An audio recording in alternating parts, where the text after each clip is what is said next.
The battle for the Bapedi throne continues. This time around, the matter will be heard at the Supreme Court of Appeal at a date to be announced.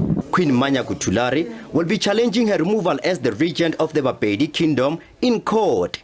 This follows the ruling by the High Court in Polokwane in October last year that her appointment was unlawful. Some royal house members appointed Prince Morwamohube, the half-brother of the late King Thulare Victor Thulare, as regent and seat raiser to the heir.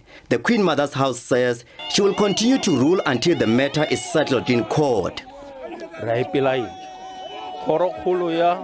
On the 5th of May 2023, the Supreme Court granted an order for Her Majesty the Queen to continue with the case in the Supreme Court of Appeal. The order granted effectively dismisses the adverse effects of the High Court judgment handed down by the Judge President Makgoba. Our advocates have also told us that this means that Her Majesty Queen Thulare will continue to lead us until the matter is heard in the court. Mampuru says the battle over the legitimate regent has divided the Bapedi nation, the traditional leaders, and left many frustrated.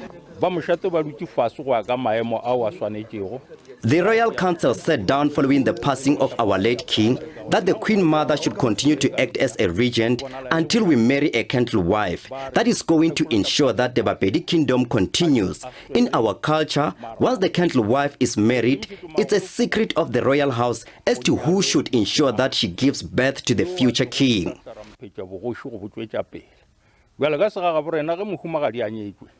Members of the royal family who believe Prince Morwamohube is the legitimate regent say King Thulare's surviving sons do not qualify to be seat raisers through their father's country wife. The sons can never enter into the house of their mother. That in our culture, it's just a taboo, and it will be too difficult for us to do something which is not realistic. We can't allow a child to sleep with his or her mother. That is not possible. It is through our culture, customs and tradition for us as the Bapedi nation to ensure that if ever the king passes without having married a country wife, we go to his younger brother through bloodline to be responsible to be the seat raiser. Hence, we did that in our case as well. Sikukune says their preparation to marry a country wife who will give birth to the future king are at an advanced stage. We are in process to ensure that a country wife is married, but a lot of logistics could not be had over here until we will come to you next time to inform you how far are we. But the process is on. The issue of marrying a country wife from Lesotho, it's not in line with the culture of the Bapedi nation. Therefore, whenever she decides to marry from Lesotho, it will not be in the interest of the Bapedi nation. Maybe she will be marrying the lady from Lesotho for her son, Patuli maybe, because the other one is no more.